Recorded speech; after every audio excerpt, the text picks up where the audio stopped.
अस्सलाम वालेकुम। मेरा नाम अहमद ज़फ़र है। रिज़्क हासिल करने की जो मेहनत है, इंसान इस दुनिया में जो मेहनत करता है रिज़्क को कमाने के लिए, रिज़्क पाने के लिए, रिज़्क को बेसिकली अपनी ज़िंदगी का मकसद ना बनाएं। रिज़्क को एक ज़रिए के तौर पर हासिल करें। मिसाल के तौर पे आपने छत पे जाना है तो आपको सीढ़ी का इस्तेमाल करना पड़ेगा। जब आप छत पे पहुंच जाएंगे तो आपको सीढ़ी जो है उसको उसको छोड़ना पड़ेगा। अगर आप सीढ़ी को नहीं छोड़ेंगे तो आप छत पर नहीं पहुंच सकेंगे। सीढ़ी एक ज़रिया है। आपका आपका जो मकसद था वो छत पे जाना था। आपने सीढ़ी को एक ज़रिए के तौर पर इस्तेमाल किया। इसी तरह मिसाल के तौर पे आपने एक मुल्क से दूसरे मुल्क में जाना है तो आपको एरोप्लेन यानी कि जहाज़ में बैठ के आपको सफ़र करना पड़ेगा। आपका मकसद जो था वो दूसरे मुल्क में जाना है, लेकिन जहाज़ को आपने इसलिए इस्तेमाल करना है कि उसके ज़रिए से आप एक मुल्क से दूसरे मुल्क ट्रैवल करेंगे। आप जहाज़ में बैठे नहीं रह सकते, उसको आपको छोड़ना है।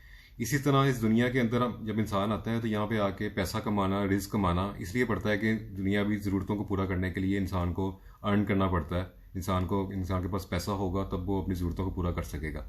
तो पैसे को ज़िंदगी का मकसद नहीं बना लेना चाहिए। पैसा सिर्फ इसलिए कमाना चाहिए और इतना कमाना चाहिए कि इंसान दुनिया के अंदर अपनी ज़िंदगी को जो है वो अच्छे तरीके से गुजार सके। अब कुछ लोग इसलिए पैसा के पीछे दिन रात सोचते हैं कि पैसा कमाना है, क्योंकि पैसा जब वो कमाएंगे तो फिर वो सोचते हैं उस पैसे को हमने किसी जगह इन्वेस्ट करना है, फिर वहां से और पैसा आएगा, फिर उस पैसे को कहीं और जगह इन्वेस्ट करेंगे, फिर वहां से और पैसा कमाएंगे। यानी कि ज़िंदगी की पैसा कमाने की दौड़ के अंदर उनकी और कुछ समझ नहीं आती कि दुनिया में अल्लाह ताला ने हमें इंसान को दुनिया में सिर्फ पैसा कमाने के लिए तो नहीं भेजा।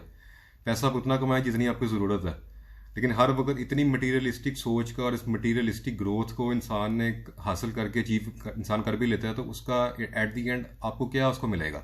एक दिन आपने दुनिया को छोड़ के चले जाना है और जितना पैसा आपने दुनिया में कमाया है, जो कुछ भी आपने एम्पायर खड़ा कर लिया है या जितने भी आपने यानी कि कोई बिजनेस बहुत बड़ा स्टैब्लिश कर लिया है, इन दी एंड वो यहीं रह जाएगा। आपके साथ तो नहीं जाएगा कब्र के अंदर, आपके साथ आपके अमाल जाएंगे। तो दुनिया में जब इंसान आता है तो अपने अल्लाह ताला ने आपको दुनिया में भेजा है तो किसी पर्पज़ के साथ भेजा है, उस पर्पज़ को तलाश करें। आपकी ज़िंदगी में आने का मकसद सिर्फ पैसा कमाना नहीं है। एक फ़र्द को एक फ़र्द के लिए तैयार करना नहीं है, एक फ़र्द को एक माशरे के लिए तैयार करना है। आपकी ये सोच होनी चाहिए। इसलिए आप इंडिविजुअलिज्म से निकल कर कलेक्टिव यानी कि सोसाइटी के लिए कोई ऐसा काम करें कि आपके दुनिया से जाने के बाद भी आपकी एक लेगेसी दुनिया में कायम रहे। दुनिया में आप कोई कोई चैरिटेबल काम ऐसा कर सकते हैं, कोई ट्रस्ट बना दें, कोई हॉस्पिटल बना सकते हैं, कोई स्कूल, कोई मस्जिद बना दें, कोई ऐसा काम कि आपके दुनिया से जाने के बाद भी वो आपके लिए एक सदका जारिया का रोल प्ले करे और लोग आपको एक यानी कि अच्छे काम किए जाने की वजह से याद करें। जब आप दुनिया से चले जाएं तो आप ऐसे लोगों भी आपको यानी कि याद रखें जिनके साथ डायरेक्टली आप जिनको जानते हैं, ना आपका ज़िंदगी में कभी उनसे वास्ता पड़ा है, लेकिन वो लोग आपको सिर्फ इस वजह से आपकी दुनिया से चले जाने के बाद आपको याद रखें क्योंकि आपने दुनिया में कोई ऐसा काम कर दिया था जिनके वो बेनिफिशरीज होंगे। आपके जाने के बाद भी आपका जो नाम है वो जिंदा रहेगा।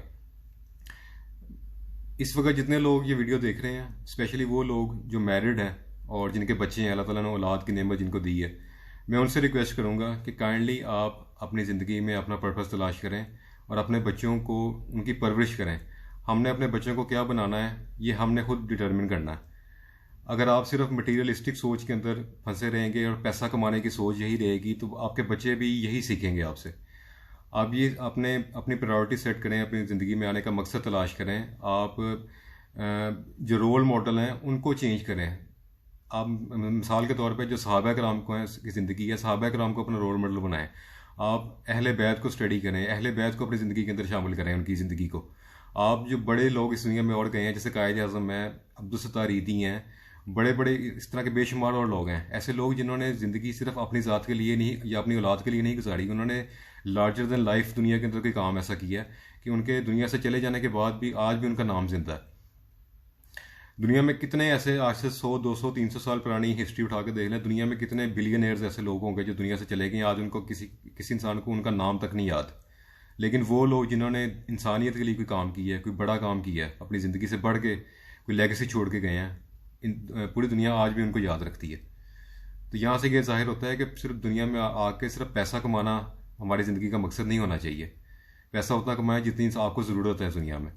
इसके अलावा हर वक्त सिर्फ पैसे की तलाश में और पैसे की जस्तजू में लगे रहना, ये आपको एट दी एंड आपके ना किसी काम आएगी और ना आप अपनी औलाद का भला करेंगे इस तरीके से। मिसाल के तौर पर मैं अगर आज मैं ज़िंदा हूँ, कल मैं दुनिया से चला जाऊँगा, तो लोग मुझे इस बात पे याद नहीं रखेंगे कि अहमद ज़फ़र जिसके पास ब्रांडेड वॉच पहनता था, अहमद ज़फ़र जो जिसके पास लग्जरी गाड़ियाँ थी, अहमद ज़फ़र जिसके पास 50 मुरब्बे ज़मीन थी। लोग इस बात को याद नहीं रखेंगे। हाँ, इस बात को याद रखेंगे कि अहमद ज़फ़र जो लोगों के काम आता था, अहमद ज़फ़र जो ईमानदार था, अहमद ज़फ़र जो दयानतदार था, अहमद ज़फ़र जिसकी ज़ात से दूसरों को नफ़ा पहुँचता था। मैं अगर ये क्वालिटीज़ मेरे अंदर होंगी तब लोग मुझे याद रखेंगे। उम्मीद करता हूँ कि मेरी इन छोटी छोटी बातों से आपकी ज़िंदगी के अंदर कोई पॉजिटिव चेंज आएगा।